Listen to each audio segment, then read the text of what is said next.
नमस्कार दोस्तों, आप क्राइम तो देख रहे हैं। बात करते हैं नोएडा के उस मामले की जो सुर्खियों में है। दरअसल बांग्लादेश से एक लेडी आई जिसका नाम सोनिया अख्तर था।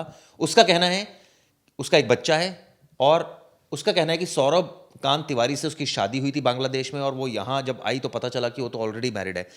दरअसल ये एक डॉक्यूमेंट क्राइम तक के पास आया। सुनील सर ने इस डॉक्यूमेंट को निकाला है। ये दरअसल गौतम बुद्ध नगर की वो रिपोर्ट है जो रिपोर्ट सब कुछ बयां कर रही है। साफ साफ पुलिस ने लिख दिया है कि ये मामला हमारा नहीं है भैया, बांग्लादेश में हुआ है। बांग्लादेश में जाकर पूरा मामला विचारार्थ करें, यहां पर इसका कोई सुनवाई नहीं होगी। यानी जो सोनिया अख्तर यहां पर आई थी, नोएडा पुलिस ने रिपोर्ट बनाकर अब भेज दी है और ऑब्वियसली ये रिपोर्ट अब वो लेकर जाएगी अपने साथ, और जो भी बांग्लादेश में कार्रवाई होगी वो की जाएगी। सुनील भाई, इस रिपोर्ट में क्या क्या है जो एलिगेशंस हैं, अगर बात करें एक एक एलिगेशन की? देखिए, सबसे पहले तो सोनिया अख्तर जब यहाँ पर आई तो इसको सीमा हैदर से तमाम तुलना की गई कि अपने पति की तलाश में आई है, और पति के बारे में काफ़ी हद तक उनको पहले से जानकारी थी कि नोएडा के इस इलाके में, इस सेक्टर में जहाँ पे रह रहे हैं, जिस सोसाइटी में, पूरी जानकारी थी। वहाँ पे पुलिस जाती है तो पहले ये हुआ कि भाई इन्होंने धोखा दिया है, तमाम ये सारी चीज़ें की हैं। ठीक है, धोखा दिया है क्योंकि शादीशुदा ये पहले से थे इंडिया में, उनके बच्चे भी थे, फिर भी वहाँ पर अपने आप को शादीशुदा नहीं बताया, वहाँ पर जाकर के शादी की। लेकिन सब कुछ ये जो कुछ हुआ है वो बांग्लादेश में हुआ है। तो बांग्लादेश में शादी होती है और फिर बांग्लादेश में ही वो करीब 2017 की बात है।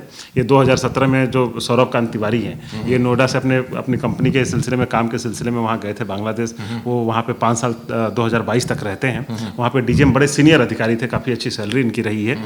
तो कुल मिलाकर के यही है कि पुलिस ने साफ कहा है कि दोनों अपनी अपनी जगह पे सही हैं। अगर ये धोखा भी दिया है, गलत भी काम किया है, तो वो नोएडा में नहीं किया है, मतलब हिंदुस्तान में नहीं किया है। वो सारा काम बांग्लादेश में हुआ है और बांग्लादेश की जुरिडिक्शन में हुआ है। तो वहीं की पुलिस उस पर जांच करेगी, वहीं की पुलिस एक्शन लेगी। क्योंकि यहाँ पे कुछ नहीं हुआ है तो हमारे जुरिडिक्शन में आता ही नहीं, तो हम एक्शन कैसे लें? हम तो ये जब वीडियो हमने इस पर बनाई थी, सबसे पहली बात यही कही थी कि वो नेशनल वहाँ की क्राइम वहाँ हुआ, तो यहाँ की पुलिस क्यों उसमें इंटरवीन करेगी जब तक कि वहाँ की कोई सरकार लिख कर ना दे कि क्राइम इंडिया में हुआ है। हालांकि इंडिया में नहीं हुआ। इस रिपोर्ट के आधार पर जो आपने एक्सक्लूसिवली निकाली है सुनील भाई, इसमें जो नोएडा पुलिस की इन्वेस्टिगेशन है वो किसको दोषी मान रही है या किसी को नहीं मान रही है, सिर्फ अपना पल्ला झाड़ रही है, जी हमारे जांच के दायरे में ये चीज़ नहीं आती?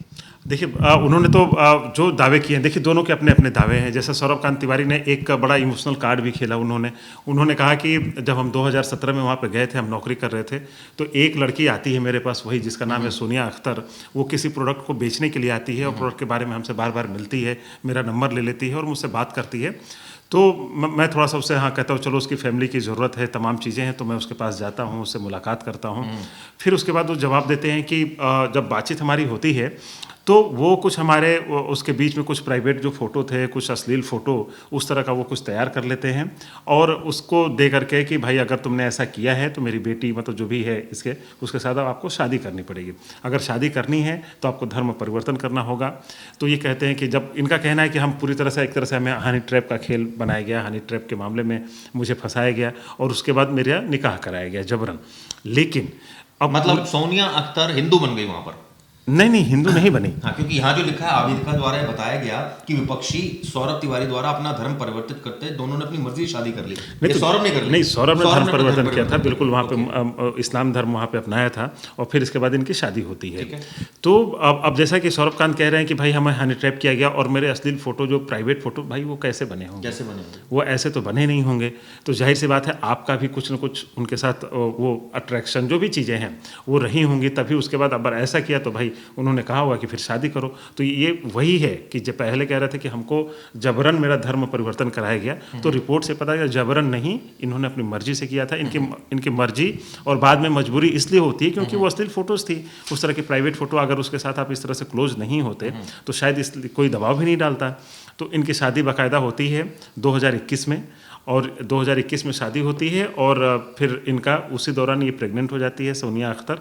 जब प्रेगनेंसी रहती है तभी ये 2022 में ये इंडिया लौट आते हैं। उसके बाद से कोई खोज खबर नहीं ली और कभी फ़ोन नहीं, मतलब कोई ये संपर्क नहीं रहा। इसीलिए सोनिया अख्तर जब उसका भी देखिए 1 साल का बच्चा है, उसको लेकर के इंडिया आती है उनकी तलाश में, तो पता चलता है कि यहाँ पे ऑलरेडी ये शादीशुदा हैं। उम्र खैर उन दोनों के बीच में काफ़ी अच्छा खासा गैप है, 10-15 साल का शायद गैप भी है। लेकिन सवाल ये उठता है कि जब शादी हुई तो शादी बांग्लादेश में हुई है, तो वहाँ ऑफेंस हुआ है, तो वहाँ की सरकार को ये प्रूव करना, बताना पड़ेगा ना। अगर सोनिया जिस तरह के बयान लगा रही है कि भाई धर्म परिवर्तन किया इन्होंने, प्रूफ दो। इसके बाद शादी हुई, वो प्रूफ दो। क्योंकि यहाँ आकर अगर आप इस तरह से बात करोगे, वो तो ऑलरेडी मैरिड है, वो तो कह रहा है मैंने शादी नहीं करी है, तो भैया प्रूफ दोगे तभी तो कुछ होगा आगे कार्रवाई। नहीं, प्रूफ दिया है, शादी हुई है, शादी के कागजात वगैरह जो भी निकाहनामा है, चाहे धर्म परिवर्तन का, वो भी है, सारे डॉक्यूमेंट्स अब सारी चीज़ें सामने आ चुकी हैं। हम लोगों ने क्राइम तक पे दिखाया भी है अपनी वेबसाइट पे। तो ये सारी चीज़ें हैं, ये मान भी रहा है कि हाँ हमने शादी की है, लेकिन हमने दबाव में की है। सौरभ कांत तिवारी का ये कहना है कि हमने निकाह किया है, लेकिन हमने दबाव में किया है, हमें हनी ट्रैप में फंसाया गया था। लेकिन कुल मिला करके शादी तो हुई है, ये भी बात सच है। ठीक है, शादी हुई तो फिर बच्चा ये भी हुआ बात है। साफ हुई है कि इन्होंने तलाक की अर्जी भी दे रखी है कोर्ट में। हाँ, अब सौरभ कांत तिवारी का ये कहना है फाइनली कि जब मैं वहाँ से आया इंडिया तो हमने तलाक की अर्जी कोर्ट में दाखिल की थी, उसके बाद मैं यहाँ पे चला आया। जब वो ऑलरेडी शादीशुदा था यहाँ पर, तो उसने शादी क्यों की वहाँ पर? अब देखिए, अब वही और चीज़ ऐसे है। इंटीमेसी सीन्स कौन से थे भैया? ऐसे कौन सी वीडियो आपकी बना ली?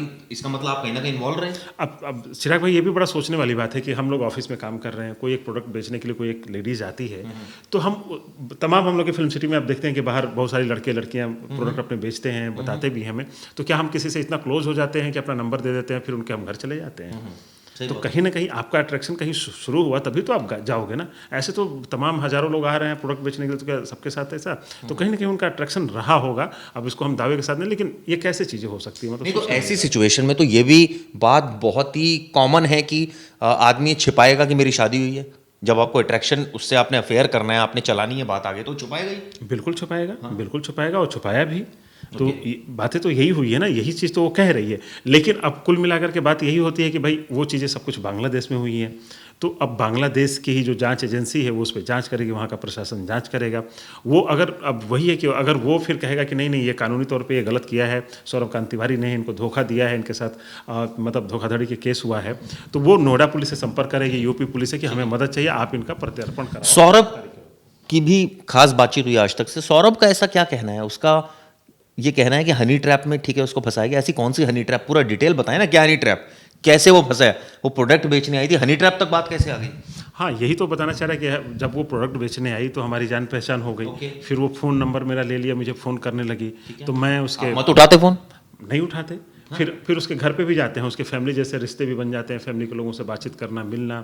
ठीक है, वो जिस फैमिली की है उसके शायद 2-3 सेल्स गर्ल अगर माना जाए, या प्रोडक्ट बेचने वाला, उसके आप घर चले जाते हो, उससे रिश्ता बनाते हो, ये तो बड़ी अजीब सी विचित्र। हाँ, और फिर वो खुद भी कह रहे हैं, ये नहीं कह रहे हैं कि वो जो मतलब कोई ब्लैकमेल करने के लिए कोई एडिटेड फोटो का इस्तेमाल कर रहा है, वो सही फोटो थी। ओके, वो कहीं नहीं कह रहे हैं कि गलत। एक होता है कि भाई आपने कुछ एडिट कर लिया, कुछ अपने तो सही फोटो थी? किस तरह की फोटो थी, कहाँ की फोटो थी वो?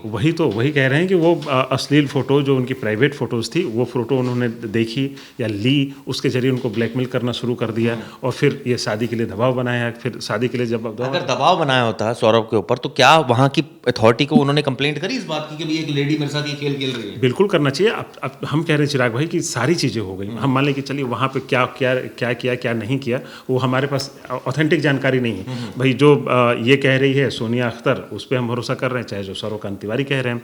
लेकिन अगर आपके साथ जब इतना कुछ हुआ, आपको गलत तरीके से फंसाया गया, आप इंडियन सिटीजन हैं, और वहाँ पे जा करके आपके साथ ब्लैकमेलिंग, हनी ट्रैप, तमाम चीज़ें होती है, आपको जबरन शादी कराई जाती है, तो ये चीज़ जब आप इंडिया वापस लौटते हैं तो कम से कम एक कंप्लेंट तो करनी चाहिए। सही बात है। बांग्लादेश का यहाँ पे हाई कमीशन है, वहाँ पे आप जाते, कमीशन आप खुद ही बता देते कि मेरे साथ ऐसा ऐसा हुआ था, ताकि अगर ये जब आती तो चीज़ें पता चलती। लेकिन आपने तो पहले नहीं किया, नहीं नोएडा पुलिस को कभी इन्फॉर्म किया, तो चीज़ें कहीं ना कहीं गड़बड़ तो हैं चिराग भाई। अब वही है कि अब वो भी देखिए, लेडीज़ अगर उसको हनी ट्रैप करके यही सब करना होता तो एक बच्चे को लेकर यहाँ क्यों आती? सही बात है। वो किसी और टारगेट को खोजती। फिर भाई जो हनी ट्रैप जो करता है, वो एक को करता है, फिर अगले के बाद दूसरे का शिकार करता है, तीसरे का करता है। और इतनी दूर क्यों आ जाएगी, खर्चा पानी करके? बिल्कुल बिल्कुल, वो सारी चीज़ें करके। और उसके पिता शायद दुकान चलाते हैं, बहुत मतलब ऐसे गरीब फैमिली से है वो, इसलिए प्रोडक्ट बेचने के लिए जाती थी।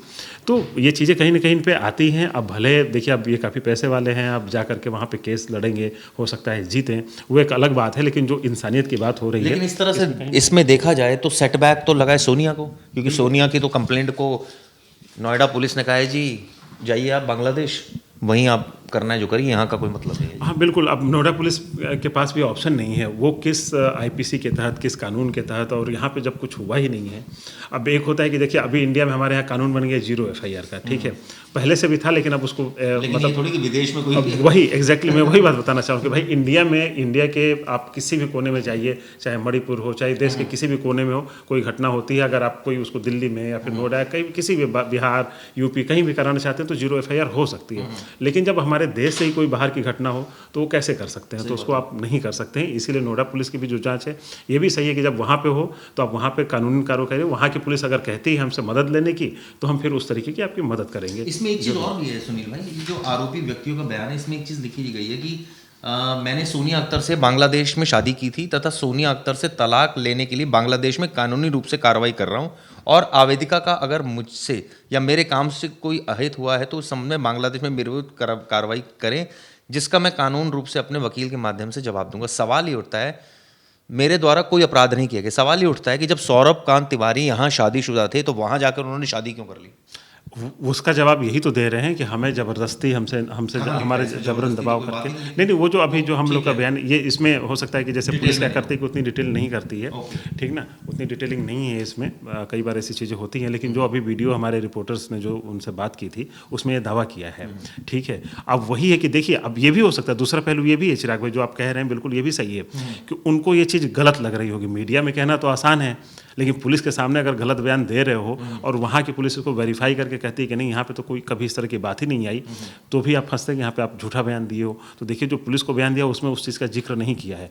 इसका मतलब ये है कि कहीं ना कहीं आप गलत बोल रहे थे मीडिया के सामने सिंपैथी पाने के लिए, इमोशनल कार्ड खेलने के लिए। तो आपने पुलिस को वो बयान क्यों नहीं दिया? लेकिन इसके बावजूद हार तो सोनिया की हुई, क्योंकि बिल्कुल तो कोई कंप्लेंट बिल्कुल हार सोनिया की लग रही है और इंसानियत की भी हार है। आप कहीं भी जाते हो किसी से शादी करते हो, अब वो बच्चे का क्या, अब उस बच्चे का क्या कसूर है? अब उसका तो अब उसके पास पिता का ना साया है और एक उम्मीद रही होगी कि उसको एक अच्छी ज़िंदगी मिलेगी। अब देखते हैं, हम तो उम्मीद करेंगे कि जो बांग्लादेश की जो अदालत है या फिर जो भी वहाँ के प्रशासनिक अधिकारी हैं ऐसा फैसला लें, ऐसी कार्रवाई करें, या फिर मुआवजा इसको कहें कि भाई हर महीने आप इतना मुआवजा दो ताकि इसका परिवार इसका खर्चा चलता रहे। चलिए देखते हैं इसमें क्या कार्रवाई करती है बांग्लादेश सरकार, क्योंकि अब ये जो कंप्लेंट है इसकी कॉपी जाएगी बांग्लादेश कोर्ट में लगाएगी महिला, और ये बोलेगी देखिए जी नोएडा पुलिस ने तो ये कहा है कि बांग्लादेश का मामला है और हम तो कह ही रहे थे। लेकिन सवाल ये उठता है कि आरोपी तो भारत में है, अब बांग्लादेश उसको कैसे लाया जाएगा, ये सबसे बड़ी बात है। और क्या वाकई लाया तब जाएगा जब उसके खिलाफ एविडेंस आएंगे, उससे पहले तो लाया नहीं जा सकता। तो बहुत सारी पेचीदगियाँ आने वाले वक्त में पेचीदगियाँ हो सकता है साफ हो। ये वीडियो कैसी लगी ज़रूर बताइएगा।